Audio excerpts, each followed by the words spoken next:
ನಮಸ್ಕಾರ, ಕನಸು ನ್ಯೂಸ್ಗೆ ಸ್ವಾಗತ. ನಾನು ನಿಮ್ಮ ರಾಮಕೃಷ್ಣ ಸಿಡಿ.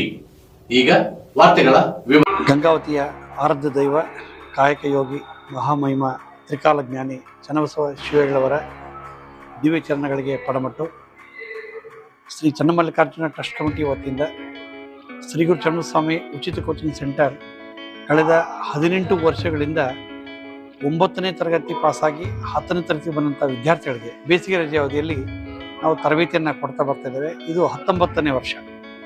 ವಿಶೇಷವಾಗಿ ಈ ಒಂದು ತರಬೇತಿ ಬಗ್ಗೆ ಹೇಳಬೇಕಾದ್ರೆ ಸುಮಾರು 18 ವರ್ಷಗಳ ಹಿಂದೆ ನಮ್ಮ ಗೆಳೆಯ ಶರಣಪ್ಪ ಬೂದ್ಗುಂಪಿ ಹಾಗೂ ಸಂಗಡಿಗರ ನೆರವಿನಿಂದ, ನಮ್ಮೆಲ್ಲ ಬಳಗದ ನೆರವಿನಿಂದ ಏನಾಯಿತು, ಒಂದು ತಾತನ ಒಂದು ಮಟ್ಟದಲ್ಲಿ ಒಂದು ಒಳ್ಳೆಯ ಕಾರ್ಯಗಳನ್ನು ಮಾಡಬೇಕಂತ ಚಿಂತನೆ ಮಾಡಿದಾಗ ಈ ಒಂದು ಕಾರ್ಯದ ಬಗ್ಗೆ ನಮಗೆ ಭಾಳ ಖುಷಿ ಅನ್ನಿಸ್ತು. ಅಂದರೆ ಏನು ಮಾಡೋಣ ಅಂದರೆ 9ನೇ ತರಗತಿ ಪಾಸಾಗಿ 10ನೇ ತರಗತಿ ಬಂದ ಮಕ್ಕಳಿಗೆ ಆ ಒಂದು ಪ್ರಾರಂಭದ ಹಂತದಿಂದಲೇ 10ನೇ ತರಗತಿಯ ಎಲ್ಲ ಸಿಲೆಬಸ್ಗಳನ್ನ ಮುಗಿಸೋ ವ್ಯವಸ್ಥೆ ಮಾಡ್ಕೊಂಡ್ಬಿಟ್ರೆ ಅವ್ರಿಗೆ ಬುನಾದಿ ಸಿಕ್ಕಂಗೆ ಆಗ್ತದೆ. ಆ ಮೂಲಕ ಮಕ್ಕಳು ಇನ್ನೂ ಕಾನ್ಫಿಡೆಂಟ್ ಆಗಿ 10ನೇ ತರಗತಿನ ಪಾಸ್ ಮಾಡ್ಬೋದು ಅಂತ ದಿಸೆಯಲ್ಲಿ ನಾವು ಈ ಒಂದು ಕೋಚಿಂಗನ್ನು ಪ್ರಾರಂಭ ಮಾಡಿದ್ವಿ. ಕೇವಲ 50 ಮಕ್ಕಳಿಂದ ಪ್ರಾರಂಭವಾದಂಥ ಈ ಒಂದು ಕೋಚಿಂಗ್ ಸೆಂಟರ್ ಈಗ ನಮಗೆ ಈಗಾಗಲೇ ಏನೋ ಟೋಟಲ್ ಸೀಟ್ಸ್ ಮುಗಿದಿದೆ, ಇನ್ಮೇಲೆ ಅಡ್ಮಿಷನ್ ತೊಗೊಳ್ಳೋದಿಲ್ಲ ಅನ್ನೋಷ್ಟು ಮಟ್ಟಿಗೆ ನಮ್ಮ ಒಂದು ತರಬೇತಿ ಈ ಕಾರ್ಯ ಯಶಸ್ವಿಯಾಗಿ ಬರ್ತಾ ಇದೆ. ವಿಶೇಷವಾಗಿ ನಮ್ಮೆಲ್ಲ ಶಿಕ್ಷಕ ಬಳಗ, ಇಲ್ಲಿ ಪಕ್ಕದಲ್ಲಿ ಉಮೇಶ್ ಇದ್ದಾರೆ, ಮಹೇಶ್ ಇದ್ದಾರೆ, ನಮ್ಮ ರಘುನಂದನ್ ಇರ್ತಾರೆ, ಹಾಗೆ ಇನ್ನೂ ಹಲವಾರು ಶಿಕ್ಷಕ ಬಳಗ, ಇವರೆಲ್ಲರೂ ಏನು ಮಾಡ್ತಾ ಇದ್ದಾರೆ ಅಂದರೆ ಒಂದು ನಯಾ ಪೈಸೆ ಸಿಂಗಲ್ ಪೈಸೆನೂ ಸಹಿತ ಎಕ್ಸ್ಪೆಕ್ಟ್ ಮಾಡಿದೆ. ಇದು ತಾತನ ಸೇವೆ ಅಂಥೇಳಿ ಏನೋ ನಮ್ಮ ಎಲ್ಲ ಶಿಕ್ಷಕ ಬಳಗದವರು ಸಾಕಷ್ಟು ಉಚಿತವಾಗಿ ಸೇವೆಯನ್ನು ಸಲ್ಲಿಸಿದ್ದಾರೆ. ಬಹಳ ಪ್ರಮುಖವಾಗಿ ಶ್ರೀಮಠದ ಟ್ರಸ್ಟ್ ಕಮಿಟಿನ ಇಲ್ಲಿ ನೆನೆಸ್ಕೊಳ್ಳಬೇಕು. ಯಾಕಂತಂದರೆ ಪ್ರತಿ ದಿವಸ ಸುಮಾರು ಒಂದು 300 ಮಕ್ಕಳಿಗೆ ಇಲ್ಲಿ ತಾತನ ಮಠದಲ್ಲಿ ದಾಸೋಹ ನಿರಂತರ ಜರುಗ್ತಾ ಇರ್ತದೆ. ಆ ದಾಸೋಹದ ಜೊತೆಯಲ್ಲಿ ನಮ್ಮ ಮಕ್ಕಳಿಗೆ ಸುಮಾರು 1.5 ತಿಂಗಳು 2 ತಿಂಗಳು ಅಷ್ಟು ಆ ಮಕ್ಕಳಿಗೆ ಸುಮಾರು 300ರಷ್ಟು ಮಕ್ಕಳಿಗೆ ಪ್ರತಿ ದಿವಸ ಏನೋ ಪ್ರಸಾದ ವ್ಯವಸ್ಥೆ ಮಾಡ್ತಾರಲ್ಲ, ಅದು ನಿಜವಾಗ್ಲೂ ದೊಡ್ಡ ಕೈಂಕರ್ಯ. ಇದರಿಂದ ತಾತನ ಒಂದು ಆಶಯ ಏನಾಗಿತ್ತು ಅಂದರೆ ಇಲ್ಲಿ ತ್ರಿವಿಧ ದಾಸೋಹ ಆಗಬೇಕಾಯ್ತು. ಅನ್ನದಾಸೋಹ, ಜ್ಞಾನದಾಸೋಹ ಹಾಗೂ ಭಕ್ತಿ ದಾಸೋಹ. ಈ ಉಳಿದ 2 ದಾಸೋಹಗಳು ನಿರಂತರ ನಡೀತಿತ್ತು. ಆದರೆ ಜ್ಞಾನದಾಸೋಹ ಅಂತಂದರೆ ಇಲ್ಲಿ ಮಕ್ಕಳಿಗೆ ನಾವು ತರಬೇತಿಯನ್ನು ಕೊಟ್ಟಾಗ ಆ ಮೂಲಕ ಮಕ್ಕಳು ಏನು ಕಾನ್ಫಿಡೆಂಟ್ ಎಕ್ಸಾಮ್ ಬರೆಯೋದಾಗಲಿ, ಜೊತೆಗೆ ಮುಂಬರುವ 10ನೇ ತರಗತಿಯನ್ನು ಅತ್ಯಂತ ಹೆಚ್ಚು ಅಂಕಗಳಿಂದ ಪಾಸ್ ಆಗೋದ್ರ ಜೊತೆಗೆ ಈ ತಮ್ಮ ಕಾಲ ಮೇಲೆ ತಾವು ನಿಂತುಕೊಳ್ಳುವಂಥ ವ್ಯವಸ್ಥೆನೂ ಸಹಿತ ಆಗುತ್ತದೆ ಅನ್ನೋವಂಥ ಚಿಂತನೆಯನ್ನು ಮಾಡಿಕೊಂಡು ನಾವು ಈ ಒಂದು ತರಬೇತಿಯನ್ನು ಪ್ರಾರಂಭ ಮಾಡಿದ್ದೇವೆ. ಇವತ್ತು ವಿಶೇಷವಾಗಿ ನಮ್ಮ ಗಂಗಾವತಿಯ ಹಿರಿಯಜನತೆಗಳ ಶಾಲೆಯ ಮುಖ್ಯೋಪಾಧ್ಯಾಯರು ಹಾಗೂ MSCಯಲ್ಲಿ ಗೋಲ್ಡ್ ಮೆಡಲಿಸ್ಟ್ ಆದಂಥ ಶ್ರೀಯುತ ವಿ ಗೊಂಡಬಾಳ್ ಸರ್ ಅವ್ರನ್ನ ಸ್ಪರ್ಧಾತ್ಮಕ ಪರೀಕ್ಷೆ ತಯಾರಿ ಹೇಗೆ ಅನ್ನೋದ್ರ ಕುರಿತು ಒಂದು ವಿಶೇಷ ತರಗತಿಯನ್ನು ನಾವು ಇಲ್ಲಿ ಮಾಡಿದ್ದೇವೆ. ಈ ಒಂದು ತರಬೇತಿಯಲ್ಲಿ ಮಕ್ಕಳಿಗೆ ಮುಂಬರುವ ಸ್ಪರ್ಧಾತ್ಮಕ ಪರೀಕ್ಷೆಗಳನ್ನು ಹೇಗೆ ತಯಾರಿ ಮಾಡಬೇಕು, ಹೇಗೆ ಸಿಲೆಬಸ್ ಇರ್ತದೆ, ಏನೇನು ಅವ್ರಿಗೆ ಓದ್ಕೊಂಡ್ರೆ ಚೆನ್ನಾಗಿರ್ತದೆ, ಹೇಗೆ ಪರೀಕ್ಷೆಯನ್ನು ಪಾಸ್ ಮಾಡೋದು ಅನ್ನೋದ್ರ ಕುರಿತು ಸಮಗ್ರವಾದ ಮಾಹಿತಿನ ಅವ್ರು ನೀಡ್ತಾ ಇದ್ದಾರೆ. ಅದಷ್ಟೇ ಅಲ್ಲದೆ ಮೊನ್ನೆ ತಾನೇ ನಮ್ಮ ರಸ್ತೆ ಪೊಲೀಸ್ ಇಲಾಖೆಯಿಂದ ರಸ್ತೆ ಸುರಕ್ಷತೆ ಬಗ್ಗೆ ಹಾಗೂ ಟ್ರಾಫಿಕ್ ರೂಲ್ಸ್ಗಳ ಬಗ್ಗೆ ವ್ಯವಸ್ಥೆ ಮಾಡ್ಕೊಂಡ್ವಿ. ಅದಾದ ನಂತರ ಮೊನ್ನೆ ವಿಜ್ಞಾನ ರಂಗೋಲಿ, ವಿಜ್ಞಾನ ಹಾಗೂ ಗಣಿತ ರಂಗೋಲಿ ಸ್ಪರ್ಧೆಯನ್ನು ಸಹಿತ ಏರ್ಪಡಿಸಿದ್ವಿ. ಮಕ್ಕಳಿಗೆ ರಜೆ ಅದು ಮಜೆ ಜೊತೆಗೆ ಮಕ್ಕಳು ಈ ಒಂದು ಎಲ್ಲ ಜ್ಞಾನವನ್ನು ಪಡ್ಕೊಳ್ಳೋದ್ರ ಮೂಲಕ ಮಕ್ಕಳು ಆ ರಜೆಯನ್ನು ಅತ್ಯಂತ ಸದುಪಯೋಗ ಪಡಿಸ್ಕೊಳ್ಬೇಕು ಅನ್ನೋಂಥ ಚಿಂತನೆಯನ್ನ ನಮ್ಮ ಶ್ರೀಮಠದ ಪರವಾಗಿ ನಾವು ಮಾಡ್ತಾ ಇದ್ದೇವೆ. ಇದಕ್ಕೆ ದಾನಿಗಳು ಸಹಿತ ಸಹಕಾರ ಮಾಡ್ತಿದ್ದಾರೆ. ವಿಶೇಷವಾಗಿ ಮೊದಲು ನಾವು SB ರೆಡ್ಡಿ ಬ್ಯಾಂಕ್ ಆಗಿರ್ಬೋದು, ಸಿಂಗ್ನಾಳ ಸುರೇಶ್ ಅವರಾಗಿರ್ಬೋದು, ಹೀಗೆ ಹಲವಾರು ಜನ ಮಹನೀಯರು ನಮಗೆ ನೋಟ್ಬುಕ್ಗಳನ್ನು ಕೊಡಿಸ್ತಿದ್ರು. ಹಾಗೆ HR ಶ್ರೀನಾಥ್ ಅವರು, ಮಾಜಿ ವಿಧಾನ ಪರಿಷತ್ ಸದಸ್ಯರು, ಅವರು ನಮಗೆ ಕಿಷ್ಕಿಂದಕ್ಕೆ ಸಹಿತ ಉಚಿತವಾಗಿ ಮಕ್ಕಳನ್ನ ತಮ್ಮ ಒಂದು ಕಿಷ್ಕಿಂದ ಇದಕ್ಕೆ ವ್ಯವಸ್ಥೆ ಮಾಡಿಕೊಟ್ರು. ಹಾಗೆ ನಕಂಡಿ ಸೂರಿಬಾಬ್ರವರು ಗಾಡಿ ಈ ಬಸ್ ವ್ಯವಸ್ಥೆ ಮಾಡಿದ್ರು ಅಲ್ಲಿ ಕರ್ಕೊಂಡು ಹೋಗೋಕ್ಕೆ. ಜಗನ್ನಾಥ್ ಆಲಾಂಪಲ್ಲಿ ಅವರು ಸಹಿತ ಬಸ್ ವ್ಯವಸ್ಥೆ ಮಾಡಿದ್ದಾರೆ. ಹೀಗೆ ಹಲವಾರು ಮಹನೀಯರ ದಾನಿಗಳಿಂದ, ಆಮೇಲೆ ನೆಕ್ಸ್ಟ್ ಗಂಗೋತ್ರಿ ಬ್ಯಾಂಕ್ ಆಗಿರ್ಬೋದು, ಹಾಗೆ ನಮ್ಮ SB ರೆಡ್ಡಿ ಬ್ಯಾಂಕ್ ಆಗಿರ್ಬೋದು, ಎಲ್ಲ ಬ್ಯಾಂಕ್, ಚನ್ನಸ್ವಾಮಿ ಬ್ಯಾಂಕ್ ಆಗಿರ್ಬೋದು, ಎಲ್ಲ ಬ್ಯಾಂಕ್ಗಳು ನಮಗೆ ಏನು ಮಾಡ್ತಾರೆ, ನಮ್ಮ ಮಕ್ಕಳಿಗೆ ಒಂದು ಉಚಿತವಾಗಿ ನೋಟ್ಬುಕ್ಗಳ ವ್ಯವಸ್ಥೆಯನ್ನ, ಆಮೇಲೆ ಕಂಪಾಸ್ ವ್ಯವಸ್ಥೆಯನ್ನ, ಅಕ್ಕಿ ಮಾಂತಪ್ಪ ಬಂಧುಗಳು ಸಹಿತ ಏನು ಮಾಡಿದ್ರು, ಕಳೆದ ಸಾರಿ ಒಂದ್ಸರಿ ಎಲ್ಲ ಭಾಗವಂತ ಎಲ್ಲ ಮಕ್ಕಳಿಗೂ ಸಹಿತ ಕಂಪಾಸ್ ವ್ಯವಸ್ಥೆಯನ್ನು ಮಾಡಿಕೊಟ್ರು. ಹೀಗೆ ಈ ಒಂದು ಶ್ರೀಮಠ. ಆಮೇಲೆ ನೆಕ್ಸ್ಟ್ ಇನ್ನೊಂದು ವಿಶೇಷ ಹೇಳ್ಬೇಕಂದ್ರೆ ಈ ವರ್ಷ ಸ್ಮಾರ್ಟ್ ಕ್ಲಾಸ್ ಇಂಟ್ರೊಡ್ಯೂಸ್ ಮಾಡಿದ್ವಿ. ನಮ್ಮ ಧರ್ಮದರ್ಶಿಗಳಂತ ಚನ್ನಬಸಯ್ಯ ಅವರ ಸುಪುತ್ರ ಅಂತ ವಿಶ್ವನಾಥ್ ಹಿರೇಮಠ ಅವರು, ವಿಶ್ವನಾಥ್ ಕಲಬಾಗಿಲ್ ಮಠರವರು ಈ ವರ್ಷ ನಮ್ಮ ಮಕ್ಕಳಿಗೆ ಸ್ಮಾರ್ಟ್ ಕ್ಲಾಸ್ ವ್ಯವಸ್ಥೆ ಮಾಡಿದ್ದಾರೆ.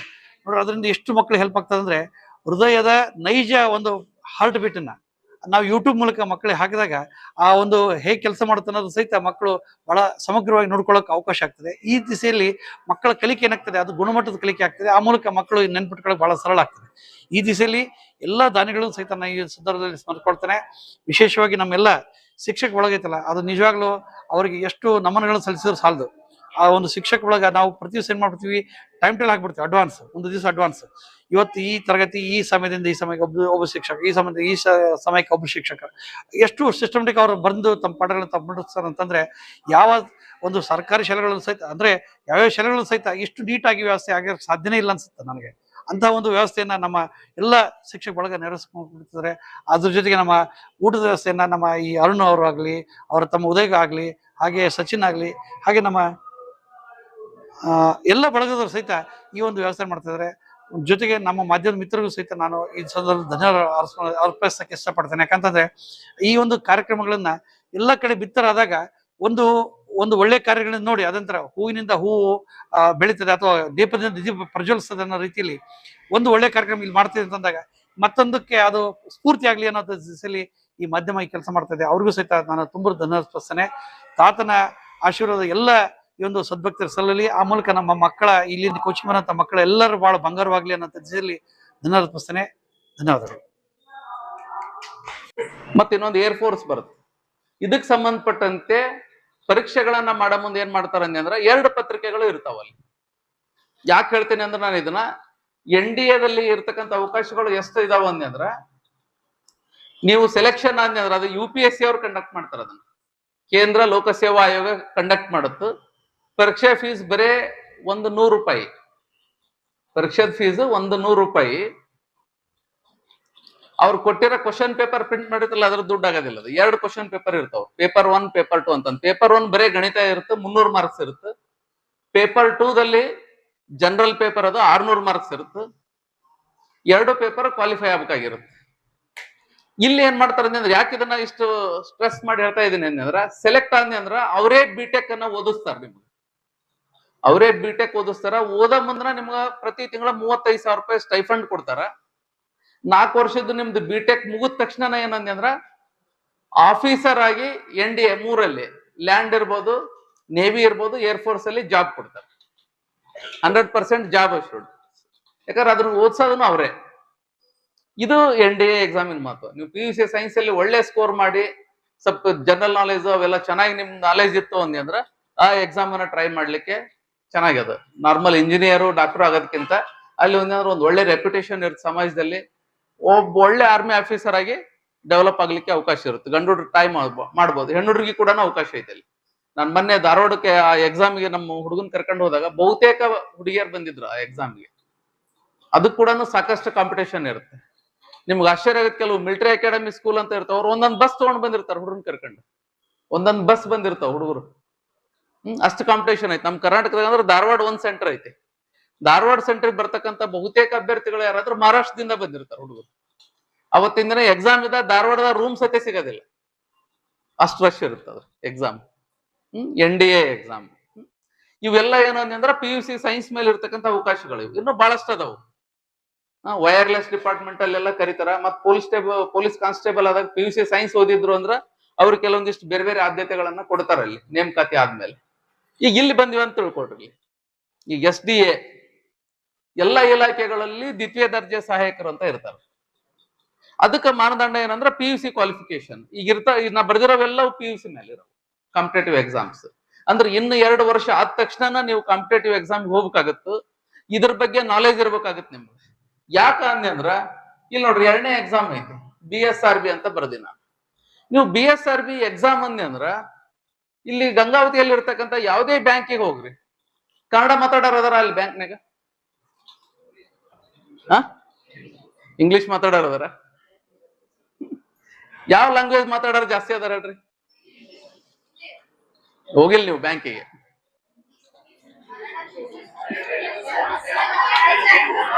ಯಾರ? ತೆಲುಗು. ನೋಡ್ರಿ, ರೈಟ್ ಆನ್ಸರ್. ಯಾವ್ದಾದ್ರು ಬ್ಯಾಂಕಿಗೆ ಹೋಗ್ರಿ, ಅವ್ರು ಕನ್ವರ್ಸೇಷನ್ ಮಾಡ್ತಕ್ಕಂಥ ಭಾಷೆ ಏನು ಅಂದ್ರ ತೆಲುಗು. ಕಾರಣ ಏನು ಅಂದ್ರ ಅಲ್ಲಿ ಬ್ಯಾಂಕಿಂಗ್ ಕೋಚಿಂಗ್ ಅಕಾಡೆಮಿಗಳು ಅದಾವು. ಈಗೇನ್ ನೀವು ಹೈಸ್ಕೂಲ್ ಓದ್ತಿರಲ್ಲ, ಈಗ್ಲಿಂದನ ಟ್ರೈನ್ ಅಪ್ ಮಾಡಿರ್ತಾರ ಅವ್ರನ್ನ. ಈಗ್ಲಿಂದನ ಟ್ರೈನ್ ಅಪ್ ಮಾಡಿರ್ತಾರ. ನಾವು ಬರೇ ಬೋರ್ಡ್ ಎಕ್ಸಾಮಿಗೆ ನಿಮ್ಮನ್ನ ತಯಾರು ಮಾಡಕತ್ತೀವಿ. ಅಲ್ಲಿ ಏನಂದ್ರೆ ಸೈಮಲ್ಟೇನಿಯಸ್ ಆಗಿ ಬ್ಯಾಂಕಿಂಗ್ ಎಕ್ಸಾಮ್ಗಿನೂ ತಯಾರು ಮಾಡ್ತಾರ. ತಯಾರು ಮಾಡಿದ ತಕ್ಷಣ ಅಲ್ಲಿ ನಂದ್ಯಾಲ ಕೆಲವೊಂದಿಷ್ಟು ಅದಾವ ಕೋಚಿಂಗ್ ಸೆಂಟರ್ಸ್, ಅವು ಫೇಮಸ್ ಅವು. ಅಲ್ಲಿ ಏನಾದ್ರು ಹುಡುಗನ್ ಮೊದ್ಲಿಂದನ ಹೈಸ್ಕೂಲಿಂದನ ದಿನ ಒಂದೊಂದು ಸಿಲೆಬಸ್ ಏನ್ ಮಾಡ್ತಾರ ಅಂದ್ರೆ ಬ್ಯಾಂಕಿಂಗ್ ಎಕ್ಸಾಮ್ಗೆ ಸಂಬಂಧಪಟ್ಟದ್ದು. ಆಮೇಲೆ ಸಿಲೆಬಸ್ ಬಗ್ಗೆನೂ ಮಾತಾಡ್ತೀನಿ ನಾನು, ಏನಿರ್ತಾವ ಅನ್ನೋದ್ರ ಬಗ್ಗೆ. ಆಟೋಮೆಟಿಕ್ ಆಗಿ ಏನಾಗುತ್ತೆ ಅಂದ್ರೆ ಹುಡ್ರು ತಮ್ದು ಗಣಿತ ಹೆಂಗ್ ಓದ್ತಾರ ಅದ್ರ ಜೊತೆಗೆ ಅದನ್ನು ಓದ್ತಾರ, ಸಮಾಜ ಹೆಂಗ್ ಓದ್ತಾರ ಅದ್ರ ಜೊತೆಗೆ ಅದನ್ನು ಒಂದು ಸಿಲೆಬಸ್ ಓದ್ತಾರ. ಹಂಗ ಓದ್ದಾಗ ಆಟೋಮೆಟಿಕ್ಲಿ ಏನಾಗ್ಬಿಡ್ತದ್ರ PUC ಮುಗಿಯತ್ಲೇನ ಆ BSRB ಎಕ್ಸಾಮ್ ಪಾಸ್ ಆಗಷ್ಟು ಕ್ಯಾಲಿಬರ್ ಬಂದಿರ್ತಾವ್ರಿ, ಸಾಮರ್ಥ್ಯ ಬಂದಿರುತ್ತೆ. ಹಿಂಗಾಗಿ ಆಟೋಮೆಟಿಕ್ ಆಗಿ ಏನಂದ್ರೆ ಸಣ್ಣ ಏಜ್ ಒಳಗನ ಅಪಾಯಿಂಟ್ ಆಗಿಬಿಡ್ತಾರ. ಹಿಂಗಾಗಿ ಏನಂದ್ರೆ ಬಹುತೇಕ ಏನಂದ್ರೆ ಎಲ್ಲಾ ಕಡೆಗೂ ಏನಂದ್ರೆ ಬ್ಯಾಂಕಿಂಗ್ ಕ್ಷೇತ್ರದಲ್ಲಿ ಇರೋರು ಯಾರಂದ್ರೆ ಆಂಧ್ರ ಪ್ರದೇಶದವ್ರು ಜಾಸ್ತಿ ಅದ, ಅವ್ರು ಪ್ರಯತ್ನ ಮಾಡ್ಯಾರ. ಈಗ ಇತ್ತೀಚೆಗೆ ಒಂದು ತಿದ್ದುಪಡಿ ಆಗೈತಿ, ನಿಮ್ಗೆಲ್ಲ ಒಂದು ಸಂತೋಷದ ವಿಷಯ ಏನಂದ್ರೆ ಕ್ವಶನ್ ಪೇಪರ್ ಅನ್ನ ಕನ್ನಡದಲ್ಲಿ ಕೂಡ ಮಾಡ್ಬೇಕು ಅಂತ ಒಂದು ನಿರ್ಧಾರ ತಗೊಂಡಾರ. ಯಾವ ರೈಲ್ವೆ ಡಿಪಾರ್ಟ್ಮೆಂಟ್ ಎಕ್ಸಾಮ್ ಇನ್ನು ಮತ್ತೆ ಬ್ಯಾಂಕಿಂಗ್ ಎಕ್ಸಾಮ್ ಇಂದು ಹೊಸ ಒಂದು ಅಮೆಂಡ್ಮೆಂಟ್ ಮಾಡ್ಯಾರ. ಏನಂದ್ರೆ ಕನ್ನಡದಲ್ಲಿ ಕೂಡ ಕ್ವಶನ್ ಪೇಪರ್ ಇರಬೇಕು.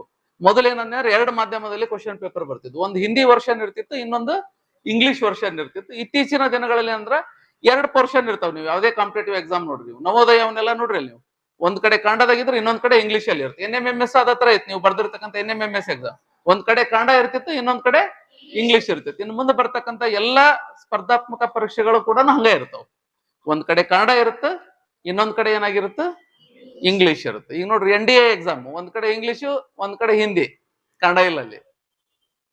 ನಿಮ್ಗೆ ಆಶ್ಚರ್ಯ ಆಗುತ್ತೆ, PhD ಎಂಟ್ರೆನ್ಸ್ ಎಕ್ಸಾಮ್ ಕೂಡ ಹೆಂಗದಾವ ಅಂದ್ರೆ ಬರೀ ಇಂಗ್ಲಿಷು ಮತ್ತೆ ಹಿಂದಿಯಲ್ಲಿ ಅದಾವ, ಕನ್ನಡದಲ್ಲಿ ಇಲ್ಲ. ಈ ತರ ಇರೋದ್ರಿಂದ ಏನಾಗಿದೆ ಅಂದ್ರೆ ನೀವು ಪ್ರಯತ್ನ ಮಾಡಿದ್ರೆ ನೀವು ಕೂಡ ಅಪಾಯಿಂಟ್ ಆಗ್ಬೋದು, ಒಳ್ಳೆ ಸ್ಕೋರ್ ಅನ್ನ ತಗೊಂಡು. ಈಗ ನೋಡ್ರಿ, ನೀವು ಅಪಾಯಿಂಟ್ ಆಗಿ ಒಂದ್ಸಲ ಒಳಗಡೆ ಹೋದ್ರಿ ಅಂದ್ರೆ ಅಲ್ಲೇ ಇರೋದಿಲ್ಲ, ಪ್ರಯತ್ನ ಮಾಡೋರು ಮತ್ ಮುಂದಕ್ಕೆ ಹೋಗ್ತಾರ, ಪ್ರಯತ್ನ ಮಾಡೋರು ಮತ್ ಮೇಲೆ ಹೋಗ್ತಾರ. ನಾ ಏನ್ 62 ಜನ ಲೇಡಿ ಕಾನ್ಸ್ಟೇಬಲ್ ಟ್ರೈನಿಂಗ್ ಕೊಟ್ನೆಲ್ಲ, ಅವ್ರು ಪರ್ಸನಲಿ ನನ್ನ ಹತ್ರ ಮಾತಾಡ್ತಿದ್ರು. ಅವರು ಸರ್ ನೆಕ್ಸ್ಟ್ ಏನ್ ಮಾಡ್ಬೇಕು ಏನು, ನಂದೊಂದು ಬುಕ್ ಇತ್ತು ಸ್ಪರ್ಧಾ ಗಣಿತ ಮತ್ತು ಮಾನಸಿಕ ಸಾಮರ್ಥ್ಯ ಅಂತಂದು, ಸಿದ್ಲಿಂಗೇಶ್ ಸರ್ ನೋಡ್ಯಾರ ಅದನ್ನ. ಬಹುತೇಕ ಅಲ್ಲಿ ಒಂದು 50 ಜನ ತಗೊಂಡ್ರ ಅದನ್ನ ಬುಕ್ಸ್ ನ, ಯಾಕಂದ್ರೆ ನನ್ನ ಇಂಟ್ರೊಡಕ್ಷನ್ ಇದ್ರಾಗ ಅದು ಬಂದಿತ್ತು, ತಗೊಂಡ್ರ. ಅವ್ರದ್ದು ಏನಂದ್ರೆ ಮೊದ್ಲಿಗೆ ನಾವು ಪೊಲೀಸ್ ಕಾನ್ಸ್ಟೇಬಲ್ ಆಗಿ ಅಪಾಯಿಂಟ್ ಆಗಿವಿ, ನೆಕ್ಸ್ಟ್ ಏನಂದ್ರೆ ಇದರಲ್ಲೇ ಒಳ್ಳೆ ಪೋಸ್ಟ್ PSI ಪೋಸ್ಟಿಗೆ ಟ್ರೈ ಮಾಡೋಣ, ನೆಕ್ಸ್ಟ್ ಇದರಲ್ಲೇ ಏನಂದ್ರೆ IPS ಎಕ್ಸಾಮ್ ಬರೆಯೋನು, ಬೇರೆ ಬೇರೆ ಗೋಲ್ ಇಟ್ಕೊಂಡು. ಯಾಕಂದ್ರೆ ಅವ್ರ ಕ್ವಾಲಿಫಿಕೇಶನ್ ಎಲ್ಲ ಬಹಳ ಹೈ ಲೆವೆಲ್ ಇತ್ತು, BSc BCom MSc ಮಾಡಿ PUC ಮೇಲೆ ಇರ್ತಕ್ಕಂಥ ಜಾಬಿಗೆ ಬಂದಿದ್ರು. ಅಲ್ಲಿ ಸುಮ್ಮನೆ ಕೊಡೋದಿಲ್ಲ, ಮತ್ತೆ ನೆಕ್ಸ್ಟ್ ಪ್ರಯತ್ನ ಮಾಡೋದು. ಆತರ ಈ BSRB ಆಯ್ತು. ಇಲ್ಲಿ ನೋಡಿ ನೆಕ್ಸ್ಟ್ ಪೋಸ್ಟಲ್ ಡಿಪಾರ್ಟ್ಮೆಂಟ್. ನಾನು ಆಗ್ಲೇ ಹೇಳಿದೆ ಪೋಸ್ಟಲ್ ಡಿಪಾರ್ಟ್ಮೆಂಟ್ ಎಕ್ಸಾಮ್ ಹೆಂಗಾಗಿದಾವ ಅಂದ್ರೆ ಆಲ್ಮೋಸ್ಟ್ ಒಳ್ಳೊಳ್ಳೆ ಕ್ವಾಲಿಫಿಕೇಶನ್ BE BTech ಮಾಡ್ಕೊಂಡಾರು ಕೂಡ ಪೋಸ್ಟಲ್ ಡಿಪಾರ್ಟ್ಮೆಂಟ್ ಪೋಸ್ಟಿಗೆ ಬರ್ತಾ ಇದಾರೆ. ಅದೇನು ಡಿಗ್ರಿ ಮುಗಿಸ್ಕೊಂಡು ಬರ್ತಾ ಇದಾರೆ. ನೀವು ಒಳ್ಳೆ ರೀತಿ ಟ್ರೈ ಮಾಡಿದ್ರಿ ಅಂದ್ರೆ PUC ಮುಗಿತ್ಲೇನೋ ಅಪಾಯಿಂಟ್ಮೆಂಟ್ ಆಗ್ಬೋದು. ನೀವು 18 ವರ್ಷ 19 20 ವರ್ಷಕ್ಕೆ ಅಪಾಯಿಂಟ್ ಆಗಿಬಿಟ್ರಿ ಅಂದ್ರೆ ಅಲ್ಲಿ ಡಿಪಾರ್ಟ್ಮೆಂಟ್ಲಿ ಎಕ್ಸಾಮ್ ಅಂತ ಇರುತ್ತೆ. ಒಳಗಡೆ ಹೋದ್ಮೇಲೆ ಆ ಡಿಪಾರ್ಟ್ಮೆಂಟ್ಲಿ ಎಕ್ಸಾಮ್ ಬರೋದ್ರಿ ಅಂದ್ರೆ ನೆಕ್ಸ್ಟ್ ಏನಾದ್ರೆ ಮತ್ತೆ ಉನ್ನತ ಹುದ್ದೆಗಳಿಗೆ ಹೋಗ್ಲಿಕ್ಕೆ ಅವಕಾಶ ಇರುತ್ತೆ. ಈ ನೋಡ್ರಿ ಬ್ಯಾಂಕ್ ಅಲ್ಲಿ ಕ್ಲರ್ಕ್ ಅಂತ ಸೇರ್ಕೊಂಡಾರು, ಕ್ಲರ್ಕ್ ಆಗೇ ಇರೋದಿಲ್ಲ ಅವರು, ಬೇರೆ ಬೇರೆ ಕ್ಯಾಶಿಯರ್ ಆಗ್ತಾರ, ಮ್ಯಾನೇಜರ್ ಆಗ್ತಾರ, ಬೇರೆ ಬೇರೆ ಉನ್ನತ ಹುದ್ದೆಗಳಿಗೆ ಹೋಗ್ತಾರ. ಅದೇ ರೀತಿ ಬೇರೆ ಬೇರೆ ಎಕ್ಸಾಮ್ಸ್. ಇಲ್ಲಿ ನೆಕ್ಸ್ಟ್ ನೋಡ್ರಿ, ಇವು ಯಾವುದು ರೈಲ್ವೆ ಡಿಪಾರ್ಟ್ಮೆಂಟ್ ಅಲ್ಲಿ ಇರ್ತಕ್ಕಂಥ ಎಕ್ಸಾಮ್ಸ್. ಅಲ್ಲಿ ಕೂಡ ಏನಂದ್ರೆ ಸಾಕಷ್ಟು ಅವಕಾಶಗಳು ಇರ್ತಾವ ರೈಲ್ವೆ ಡಿಪಾರ್ಟ್ಮೆಂಟ್ ಅಲ್ಲಿ. ಇನ್ನು ಒಂದ್ ಏನಂದ್ರೆ SSC ಅಂತಂದು ಒಂದು ಪೋಸ್ಟ್ ಬರುತ್ತೆ PUC ಅಲ್ಲಿ, SSC ಅಂತಂದು ಸ್ಟಾಪ್ ಸೆಲೆಕ್ಷನ್ ಕಮಿಷನ್ ಅಂತ ಹೇಳ್ತೀವಿ ನಾವು, ಸ್ಟಾಪ್ ಸೆಲೆಕ್ಷನ್ ಕಮಿಷನ್ ಅಂತ ಹೇಳ್ತೀವಿ. ಇದನ್ನ ನಾವು ಇವತ್ತು ಯಾಕೆ ನಿಮ್ಗೆ ಹೇಳ್ಬೇಕಾಗೈತೆ ಅಂದ್ರೆ ಕರ್ನಾಟಕದಲ್ಲಿ ಇರ್ತಕ್ಕಂಥ ವಿದ್ಯಾರ್ಥಿಗಳಿಗೆ ಯಾವ್ಯಾವ ಕಾಂಪಿಟೇಟಿವ್ ಎಕ್ಸಾಮ್ ಅದಾವ ಅನ್ನೋದ ಗೊತ್ತಿಲ್ಲ. ಫಸ್ಟ್ ಆಫ್ ಆಲ್ ಇವು ಕೆಲವು ಏನಾಗ್ಯಾವ ಅಂದ್ರೆ ಕೇವಲ ಉತ್ತರ ಭಾರತದವ್ರಿಗೆ ಸೀಮಿತ ಆಗ್ಯಾವ. ಇದು ಒಂದ್ ರೀತಿ ಹೇಳಕ್ ಬಹಳ ಬೇಜಾರ್ ಅನ್ಸತ್ ನಮ್ಗೆ. ರೈಲ್ವೆ ಡಿಪಾರ್ಟ್ಮೆಂಟ್ ಎಕ್ಸಾಮ್ ಬಹಳ ಜನಕ್ಕೆ ಗೊತ್ತಿಲ್ಲ, BSRB ಎಕ್ಸಾಮ್ಸ್ ಗೊತ್ತಿಲ್ಲ, ಸ್ಟಾಪ್ ಸೆಲೆಕ್ಷನ್ ಕಮಿಷನ್ ಎಕ್ಸಾಮ್ ನೋಡ್ರಿ ಅಲ್ಲಿ Tier 1 Tier 2 ಅಂತ ಬರ್ತಾವ. PUC ಮೇಲೇನು ಇರ್ತಾವ, ಡಿಗ್ರಿ ಮೇಲೇನು ಇರ್ತಾವ, ಸಾಕಷ್ಟು ಎಕ್ಸಾಮ್ ಇರ್ತಾವ. ನಮ್ ಹುಡುಗರಿಗೆ ಅದು ಗೊತ್ತಾ ಇಲ್ಲ. ಸ್ಪರ್ಧಾತ್ಮಕ ಪರೀಕ್ಷೆಗಳ ಬಗ್ಗೆ ನಮ್ಗೆ ಯಾಕೆ ಅರಿವು ಇರ್ಬೇಕು ಅಂದೆ ಅಂದ್ರ ಇವತ್ತಿನ ಜಗತ್ತೆಲ್ಲ ನಿಂತಿರೋದೇನು ಅಂದ್ರೆ ಸ್ಪರ್ಧಾತ್ಮಕ ಜಗತ್ತುಗಳ ಮೂಲಕನೂ ನಾವು ನೇಮಕಾತಿಯನ್ನ ಮಾಡ್ಕೊಳೋದ್ರಿಂದ ಆಟೋಮೆಟಿಕ್ ಆಗಿ ನೀವು ಸ್ಪರ್ಧಾತ್ಮಕ ಪರೀಕ್ಷೆಗಳಿಗೆ ತಯಾರಾದ್ರಿ ಅಂದ್ರ ಒಳ್ಳೆ ರೀತಿಯ ಹುದ್ದೆಗಳನ್ನ ಹೊಂದಲಿಕ್ಕೆ ಸಾಧ್ಯತೆಗಳು ಬಹಳ ಅದಾವು. ಈ ನೋಡ್ರಿ ಸ್ಟಾಪ್ ಸೆಲೆಕ್ಷನ್ ಕಮಿಷನ್. ನೆಕ್ಸ್ಟ್ ನೋಡ್ರಿ ಫಾರೆಸ್ಟ್ ಡಿಪಾರ್ಟ್ಮೆಂಟ್ ಎಕ್ಸಾಮ್ಸ್ ಅಂತ ಹೇಳಿದೆ. ನೆಕ್ಸ್ಟ್ ಪೊಲೀಸ್ ಕಾನ್ಸ್ಟೇಬಲ್ ಎಕ್ಸಾಮ್ ಕೂಡ ಇರೋದು PUC ಮೇಲೆ. PUC ಮೇಲೆ ಇರ್ತಕ್ಕಂಥ ಸಿಲೆಬಸ್ ಏನು ಅನ್ನೋದ್ರ ಬಗ್ಗೆ ನಾ ಹೇಳ್ತೀನಿ ನಾನು, ಅದು ಕೂಡ PUC ಮೇಲೆ. ನೆಕ್ಸ್ಟ್ ಸರ್ವೆ ಡಿಪಾರ್ಟ್ಮೆಂಟ್ ಅಲ್ಲಿ ಇರ್ತಕ್ಕಂಥ ಎಕ್ಸಾಮ್ ಆಗಿರ್ಬೋದು, ಆರ್ಮಿ ಆಗಿರ್ಬೋದು. ಮೊದ್ಲೆಲ್ಲ ಹೆಂಗಿತ್ತು ಅಂದ್ರ ಕೇವಲ ದೈಹಿಕ ದೇಹದಾಢ್ಯತೆ ಮೇಲೆ ಅಪಾಯಿಂಟ್ಮೆಂಟ್ ಮಾಡ್ಕೊಂತಿದ್ರು. ಈಗ ಹಂಗಿಲ್ಲ, ಫಸ್ಟ್ ಒಂದು ಎಂಟ್ರೆನ್ಸ್ ಎಕ್ಸಾಮ್ ಮಾಡ್ತಾರ, ಅದ್ರ ಕ್ವಾಲಿಫೈ ಆದ್ರೆ ನೆಕ್ಸ್ಟ್ ಫಿಸಿಕಲ್. ಮೊದ್ಲು ಅದ್ರ ಎಕ್ಸಾಮ್ನೇ ಪಾಸ್ ಆಗ್ಬೇಕು, ಪಾಸ್ ಆದ್ಮೇಲೆ ಏನ್ ಮಾಡ್ತಾರ ಫಿಸಿಕಲ್ ಫಿಟ್ನೆಸ್ ಅದನ್ನೆಲ್ಲ ಚೆಕ್ ಮಾಡ್ತಾರ. ಈಗ ಇರ್ತಕ್ಕಂಥ ಎಕ್ಸಾಮ್ ಆ ರೀತಿ ಅದಾವು. ಮೊದಲೇನ ಏನಾಕಿತ್ತು, ಒಳ್ಳೆ ಪರ್ಸನಾಲಿಟಿ ಐತಿ, ಒಳ್ಳೆ ದೇಹದಾಢ್ಯತೆ ಐತಿ ಅಂದ್ರೆ ಆರಾಮ್ ಪೊಲೀಸ್ ಆಗಿಬಿಡ್ತೀನಿ ಅಂತಿದ್ರು. ಈಗ ಎಲ್ಲ ಆ ಕಾಲ ಹೋದ್ವಿ, ಈಗ ಆ ಕಾಲಮಾನ ಹೋದ್ವಿ. ಈಗ PSI ಎಕ್ಸಾಮ್ ಕೂಡ ಅದೇ ರೀತಿಯಾಗಿ ಮೊದ್ಲು ಎಂಟ್ರೆನ್ಸ್ ಪಾಸ್ ಆಗ್ಬೇಕು, ಆಮೇಲೆ ಏನಂದ್ರೆ ಅಂದ್ರೆ ಫಿಸಿಕಲ್ ಫಿಟ್ನೆಸ್ ಅವೆಲ್ಲ ಪರೀಕ್ಷೆಗಳು ನಡೀತಿರ್ತಾವ. ಎಲ್ಲ ಎಕ್ಸಾಮ್ಗಳು ಏನಂದ್ರೆ ನಮ್ಮ ಮಾನಸಿಕ ಸಾಮರ್ಥ್ಯದ ಮೇಲೆ ಡಿಪೆಂಡ್ ಆಗಿರ್ತಾವ. ಇವಿಷ್ಟು ಎಕ್ಸಾಮ್ ಆಗ್ತದಲ್ಲ, ಇದಕ್ಕೆ ಸಂಬಂಧಪಟ್ಟಂತೆ ಏನೇನು ಮಾನದಂಡಗಳು ಅದಾವ ಅನ್ನೋದು ನೋಡೋಣ.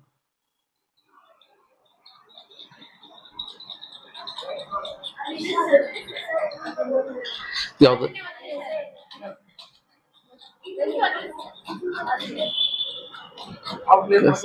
ಆಲ್ ಕ್ಲಿಯರ್ ಅಲ್ಲ? ಹೌದ್ರಾ? ಹೋಗುತ್ತಲ್ರಿ? ಓಕೆ, ಹೌದಲ್ರಿ? All clear. ಓಕೆ, ಹಂಗಂದ್ರೆ ಸಿಲೆಬಸ್ ಏನೈತಿ ಇದಕ್ಕೆ ಸಂಬಂಧಪಟ್ಟಂತೆ? ಇಷ್ಟೆಲ್ಲ ನಾವು ಕಾಂಪಿಟೇಟಿವ್ ಎಕ್ಸಾಮ್ ಬಗ್ಗೆ ಮಾತಾಡಿದ್ವಿ. ಕಾಂಪಿಟೇಟಿವ್ ಎಕ್ಸಾಮ್ ಏನ್ ಓದ್ಬೇಕು ಅಂತ ಬರುತ್ತೆ ಈಗ ನಿಮ್ ಪ್ರಶ್ನೆ, ಹೌದಾ ಸರ್? ಹಂಗಂದ್ರೆ ಇಷ್ಟೆಲ್ಲ ಹೇಳಿದ್ರಿ, ಇವನ್ನೆಲ್ಲ ಎಕ್ಸಾಮ್ ಪಾಸ್ ಆಗ್ಬೇಕಂದ್ರೆ ನಾವು ಯಾವ ರೀತಿ ತಯಾರಾಗ್ಬೇಕು, ಏನ್ ಪ್ರಿಪೇರ್ ಆಗ್ಬೇಕು, ಕಾಮನ್ ಆಗಿ ಏನ್ ಸಿಲೆಬಸ್ ಬರುತ್ತೆ ಅನ್ನೋದ್ರ ಬಗ್ಗೆ ಹೇಳ್ತೀನಿ ನಾನು. ಸಿಲೆಬಸ್ ಏನ್ ಬರುತ್ತೆ ಕಾಂಪಿಟೇಟಿವ್ ಎಕ್ಸಾಮ್ಗೆ? ನೀವು ನವೋದಯ ಎಕ್ಸಾಮ್ ಬರ್ದಿರಿ, ಸೈನಿಕ್ ಸ್ಕೂಲ್ ಎಕ್ಸಾಮ್ ಬರ್ದಿರಿ, ನಿಮ್ಗೆ ಆಶ್ಚರ್ಯ ಆಗ್ಬೋದು. ಮೊನ್ನೆ ಬೆಂಗಳೂರಲ್ಲಿ ಒಂದು IP ಮ್ಯಾಟ್ ಅಂತ ಎಕ್ಸಾಮ್ ಇತ್ತು, ಇಂಡಿಯನ್ ಇನ್ಸ್ಟಿಟ್ಯೂಟ್ ಆಫ್ ಮ್ಯಾನೇಜ್ಮೆಂಟ್. ಆ ನವೋದಯ ಮತ್ತು ಸೈನಿಕ್ ನಲ್ಲಿ ಇರ್ತಕ್ಕಂಥ ಬಹುತೇಕ ಲೆಕ್ಕಗಳು ಅಲ್ಲಿದ್ದು, ಬಹುತೇಕ ಲೆಕ್ಕಗಳು ಅಲ್ಲಿದ್ದು, ಆಲ್ಮೋಸ್ಟ್ ಲೆಕ್ಕ. ಹಂಗ ಸಿಲೆಬಸ್ ನೋಡ್ಕೊಂತ ಹೋದ್ವಿ ಅಂದ್ರೆ ಇಲ್ಲಿ ಏನಂದ್ರೆ ಅಂದ್ರೆ ಕಾಮನ್ ಆಗಿ ಏನಂದ್ರೆ ಅಂದ್ರೆ ಲ್ಯಾಂಗ್ವೇಜ್ ಒಂದು ಟೆಸ್ಟ್ ಇರುತ್ತೆ. ಲ್ಯಾಂಗ್ವೇಜ್ ಅಲ್ಲಿ ಏನ್ ಮಾಡ್ತಾರ ಅಂದ್ರೆ ಯೂಶಲಿ 2 ಪೇಪರ್ ಬರ್ತಾವಲ್ಲಿ, ಒಂದು ಜನರಲ್ ಕನ್ನಡ, ಇನ್ನೊಂದು ಜನರಲ್ ಇಂಗ್ಲಿಷ್ ಅಂತ ಬರ್ತಾವ.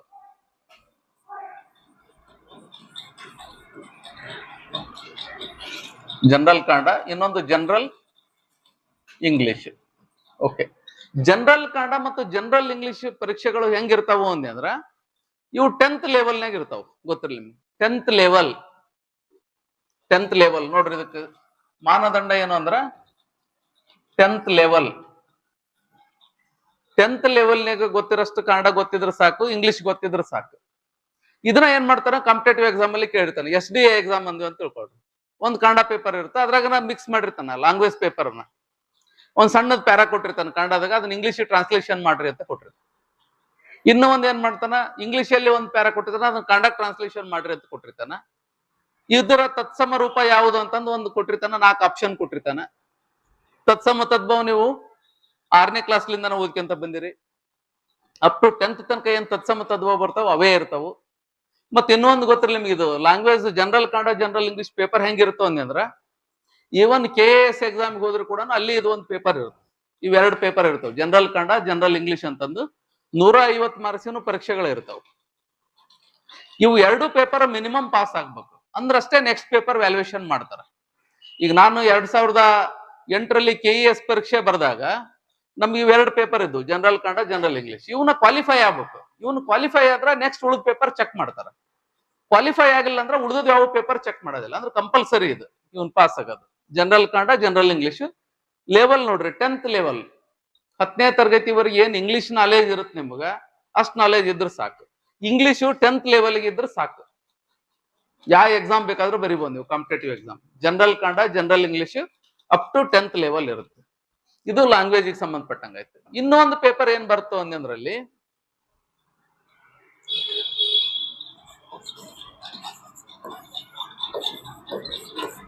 GMAT ಅಂತ ಬರುತ್ತೆ, ಜನರಲ್ ಮೆಂಟಲ್ ಎಬಿಲಿಟಿ ಟೆಸ್ಟ್ ಅಂತಂದು. ನೀವು NMMS ಬರ್ದವ್ರಿಗೆ ಅದೇ ಒಂದು ಪೇಪರ್ ಇತ್ತು, ಸಾಮಾನ್ಯ ಮಾನಸಿಕ ಸಾಮರ್ಥ್ಯ. ಪ್ರತಿಯೊಂದು ಸ್ಪರ್ಧಾತ್ಮಕ ಪರೀಕ್ಷೆಗಳ ಅವಿಭಾಜ್ಯಾಂಗ ಇದು, ಇದ್ದೇ ಇರುತ್ತಿದ್ದು. ಸಾಮಾನ್ಯ ಮಾನಸಿಕ ಸಾಮರ್ಥ್ಯ ಪ್ರತಿಯೊಂದು ಸ್ಪರ್ಧಾತ್ಮಕ ಪರೀಕ್ಷೆಗಳ ಅವಿಭಾಜ್ಯಾಂಗ ಇದು. ಪ್ರತಿ ಕಾಂಪಿಟೇಟಿವ್ ಎಕ್ಸಾಮ್ ನಲ್ಲಿ ಇದು ಇರುತ್ತೆ. ಬ್ಯಾಂಕಿಂಗ್ ಎಕ್ಸಾಮ್ ಬರೀ ಇದು ಒಂದು ಪೇಪರ್, ಇನ್ನೊಂದು ಜನರಲ್ ಇಂಗ್ಲಿಷ್, 2 ಪೇಪರ್ ಅಲ್ಲಿ ಗೊತ್ತಿರಲಿ ನಿಮ್ಗೆ. ಬ್ಯಾಂಕ್ ಎಕ್ಸಾಮು ಪೋಸ್ಟಲ್ ಡಿಪಾರ್ಟ್ಮೆಂಟ್ ಎಕ್ಸಾಮ್ಗೆ 2 ಪೇಪರ್, ಒಂದು ಜನರಲ್ ಇಂಗ್ಲಿಷ್ ಇರುತ್ತೆ, ಇನ್ನೊಂದು ಜನರಲ್ ಮೆಂಟಲ್ ಎಬಿಲಿಟಿ ಟೆಸ್ಟ್. ಇವೆರಡು ಪೇಪರ್, ಬೆಳಿಗ್ಗೆ ಒಂದು ಸೆಷನ್ ಒಂದು ಪೇಪರ್ ಇರುತ್ತೆ, ಮಧ್ಯಾಹ್ನ ಸೆಷನ್ ಒಂದು ಪೇಪರ್ ಇರುತ್ತೆ. ಇವೆರಡು ಪೇಪರ್ ಪಾಸ್ ಆದ್ರೆ ಒಂದು job fix, central government job fix ಅಥವಾ state government SDA exam pass ಆಗ್ತಂದ್ರೆ ಇವ 2 ಪೇಪರ್, ಎರಡು ಪರೀಕ್ಷೆ ಪಾಸ್ ಆಗ್ಬಿಟ್ರೆ ಮುಗಿದೋತ್ತು. ಲೈಫ್ ಟೈಮ್ ಏನಂದ್ರೆ ನೀವು ಆರಾಮಾಗಿ ಇರ್ಬೋದು.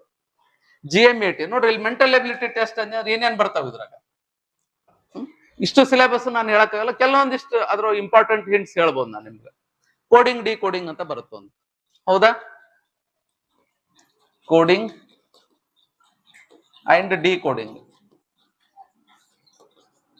ಆಲ್ಮೋಸ್ಟ್ ಎಲ್ಲ ಎಕ್ಸಾಮ್ ಅಲ್ಲಿ ಇರುತ್ತೆ ಅದು, ಕೋಡಿಂಗ್ ಅಂಡ್ ಡಿ ಕೋಡಿಂಗ್.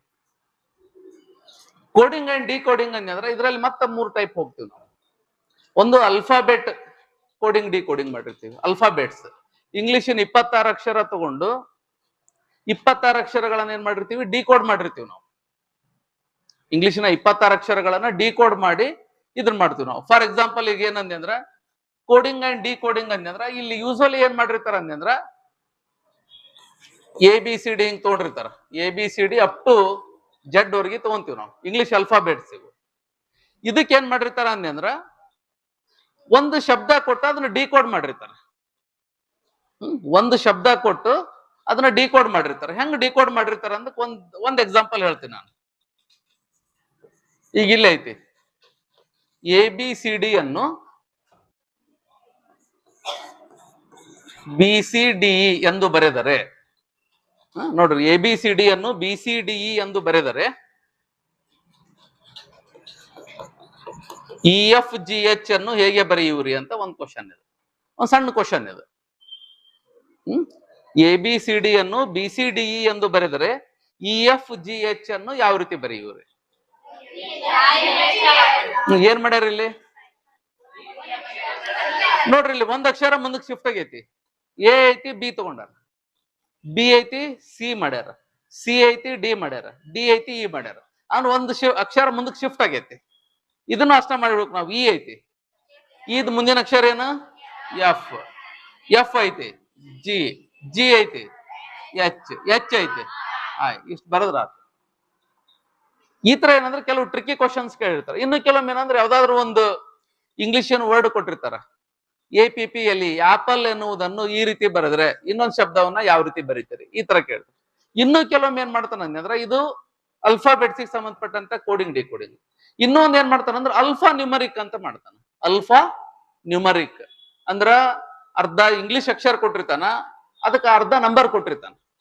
ಈಗ ಇದನ್ನ ತಗೊಂಡ್ಬಿಡ ನಾನು. ABCD ಅನ್ನೋದಕ್ಕ 1 2 3 4 ಎಂದರೆ ನೆಕ್ಸ್ಟ್ BCD ಐತಲ್ಲ, ಇದಕ್ಕ 2 3 4 5. ಆದ್ರೆ EFGH ಅಂದ್ರೆ ಸೇಮ್ ಮುಂದಿನ ನಂಬರ್ ಅವು. ಇಲ್ಲ ಐತ್ ನೋಡ್ರಿ, ಏನ್ ಬರ್ತು? F 6 7 8 9. ಇಲ್ಲಿಂದ ತಗೊಂತೀವಿ ನಾವು, ಹೌದಾ? 5 6 7 8 ಆತು. ನೆಕ್ಸ್ಟ್ ಮುಂದಿನ ಆಗುತ್ತೆ 6 7 8 9. ಹಿಂಗ್ ನಂಬರ್ ಚೇಂಜ್ ಮಾಡಿ ಕೊಡ್ತಾನ. ಇನ್ನು ಕೆಲವೊಮ್ಮೆ ಏನ್ ಮಾಡ್ತಾರ ಅಂದ್ರೆ ಮಿಕ್ಸ್ ಮಾಡ್ತಾನ. ಒಂದು ಇಂಗ್ಲಿಷ್ ಅಕ್ಷರ ಕೊಡ್ತಾನ, ಅದಕ್ಕೊಂದು ನಂಬರ್ ಕೊಡ್ತಾನ, ಮತ್ ಮುಂದೊಂದು ಇಂಗ್ಲಿಷ್ ಶಬ್ದ ಮತ್ತೊಂದು ನಂಬರ್ ಕೊಟ್ಟಿರ್ತಾನ. ಹಿಂಗ್ ಕೆಲವೊಂದಿಷ್ಟು ಏನಂದಿ ಅಂದ್ರ ನಿಮ್ಮನ್ನ ಹುಡ್ಕಕ್ ಹಸ್ತಾನ, ಇದನ್ನ ಹುಡ್ಕಕ್ ಹಸ್ತಾನ. ಇಂಥ ಕಾಂಪಿಟೇಟಿವ್ ಎಕ್ಸಾಮ್ ಅನ್ನ ಫೇಸ್ ಮಾಡ್ಬೇಕಾದಾಗ ಏನ್ ಮಾಡ್ಬೇಕಂದಿ ಅಂದ್ರ A to Z ಬರ್ಕೊಂಡು 1 ರಿಂದ 26 ನಂಬರ್ ಹಾಕಿ ಹೋಗ್ಬೇಕು ನೀವು. 1 ರಿಂದ 26 ನಂಬರ್ ಹಾಕಿ ಹೋಗ್ಬೇಕು. ಅದ್ರಾಗ ಐಡೆಂಟಿಫೈ ಮಾಡ್ಬೇಕು. ಇದಕ್ಕೆ ಒಂದ್ ನಾ ಶಾರ್ಟ್ ಕಟ್ ಕೊಡ್ತೀನಿ. ನೀವು ಮುಂದೆ ಜೀವನದಲ್ಲಿ ಯಾವ ಎಕ್ಸಾಮ್ ಬರೆದ್ರೆ ಅದು ಹೆಲ್ಪ್ ಆಗುತ್ತೆ. ನಾ ಹೇಳೋ ಟ್ರಿಕ್, ಇಂಥವ್ ಕೋಡಿಂಗ್ ಡಿಕೋಡಿಂಗ್ ಕೊಟ್ರ HOT ಅನ್ನೋದು ಒಂದು ಫಾರ್ಮುಲಾ ನೆನ್ಪಿಟ್ಕೊಳ್ರಿ.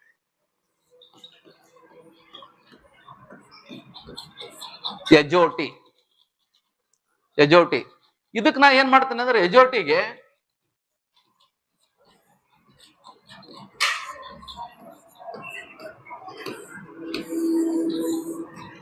ನೋಡ್ರಿ HOT ಫಾರ್ಮುಲಾ. HOT ಅಂದ್ರೆ ಏನಂದ್ರ 5 10 15 20 25 5ರ ಬಗ್ಗೆ ನೆನ್ಪಿಟ್ಕೊಂಡ್ರೆ ಸಾಕು. HOTಗೆ ಅಂದ್ರ E ಅನ್ನೋದು ಇಂಗ್ಲಿಷಿನ 5ನೇ ಅಕ್ಷರ, J ಅನ್ನೋದು ಇಂಗ್ಲಿಷಿನ 10ನೇ ಅಕ್ಷರ, O ಅನ್ನೋದು 15ನೇ ಅಕ್ಷರ, T ಅನ್ನೋದು 20ನೇ ಅಕ್ಷರ, Y ಅನ್ನೋದು 25ನೇ ಅಕ್ಷರ. HOT ಇಷ್ಟು ನೆನ್ಪಿಟ್ರೆ ಸಾಕು. ಯಾವ್ದಾದ್ರು ಕ್ವಶನ್ ಕೇಳಿದ್ರೆ ಬಿಡಿಸ್ಬೋದು ನೀವು. HOT ಫಾರ್ಮುಲಾ ನಾವು ಬೇರೆ ಬೇರೆ ಕಾಂಪಿಟೇಟಿವ್ ಎಕ್ಸಾಮ್ ಅಲ್ಲಿ ಈ ಟ್ರಿಕ್ಸ್ ಅನ್ನ ಹೇಳ್ತಿರ್ತೀವಿ. HOT ಫಾರ್ಮುಲಾ, ಯಾಕಂದ್ರೆ ಎಲ್ಲಕ್ಕೂ 1 ರಿಂದ 26 ನಂಬರ್ ಹಾಕಿ ಅಂತ ಕೊಡಕ್ಕಾಗಲ್ಲ. ಅಂತ ಹೊತ್ನಾಗ ಇದೊಂದು ಶಾರ್ಟ್ ಕಟ್ ಇದು. HOT ಫಾರ್ಮುಲಾ ನೆನ್ಪಿಟ್ಕೊಂಡ್ಬಿಟ್ರ ನೀವ್ ಯಾವ ಲೆಕ್ಕ ಕೇಳಿದ್ರು ಬಿಡಿಸ್ಲಿಕ್ಕೆ ಸಾಧ್ಯ ಆಗುತ್ತೆ. ಇದು ಕೋಡಿಂಗ್ ಡಿಕೋಡಿಂಗ್ ಒಂದಿರುತ್ತೆ. ನೆಕ್ಸ್ಟ್ 3 ರೀತಿ ಬಂದ್ವಿ ಇಲ್ಲಿ. ಅಲ್ಫಾಬೆಟ್ ಒಂದಾಯ್ತು, ಇನ್ನೊಂದೇನು ಅಲ್ಫಾ ನ್ಯೂಮರಿಕ್ ಆಯ್ತು, ಇನ್ನೊಂದ್ ಏನ್ ಮಾಡ್ತಾನ ಅಂದ್ರೆ ನ್ಯೂಮರಿಕದಲ್ಲಿ ಕೋಡಿಂಗ್ ಡಿಕೋಡಿಂಗ್ ಮಾಡಿರ್ತಾನ. ಮತ್ ಇನ್ನೊಂದು ಆಡ್ ಮ್ಯಾನ್ ಔಟ್ ಅಂತ ಬರುತ್ತೆ. ಕೋಡಿಂಗ್ ಡಿಕೋಡಿಂಗ್ ಆದ್ಮ್ಯಾಗ ಆಡ್ ಮ್ಯಾನ್ ಔಟ್.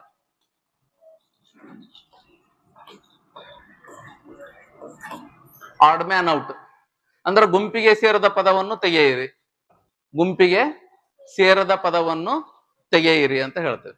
ಗುಂಪಿಗೆ ಸೇರ್ಲಾರ್ದ ಪದ ತೆಗೀರಿ ಅಂತಂದು ಇಲ್ಲಿ ಒಂದಿಷ್ಟು ಕ್ವಶನ್ಸ್ ಕೊಟ್ಟಿರ್ತಾನೆ. ಅಲ್ಲಿ ಕೂಡ ಏನಾಗುತ್ತೆ ಅಂದ್ರ ಯಾವ್ದು ಪದ ಗುಂಪಿಗೆ ಸೇರಿರೋದಿಲ್ಲ ಅದನ್ನ ತೆಗಿಬೇಕು. ಇಲ್ಲಿ ಕೆಲವು ನಂಬರ್ಸ್ ಕೊಟ್ಟಿರ್ತಾರೆ. ನಂಬರ್ಸ್ ಕೊಟ್ಟಾಗ ಕೂಡ ನಾವು ತೆಗಿಬೇಕಾಗುತ್ತೆ. ಇಲ್ಲಿ ನಾನು ಒಂದಿಷ್ಟು ಕ್ವಶನ್ ಕೊಡ್ತೀನಿ. ಇಲ್ಲಿ ಒಂದು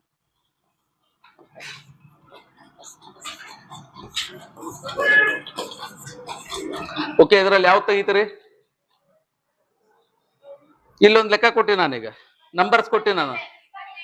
ಯಾವ ತೆಗಿತೀರಿ? 25 ಯಾಕೆ ತೆಗಿತೀರಿ? ಎಲ್ಲವೂ ಸಮ ಸಂಖ್ಯೆ ಅದಾವು. Wrong answer. 36 ಯಾಕೆ ತೆಗಿತಿ ಅಮ್ಮ?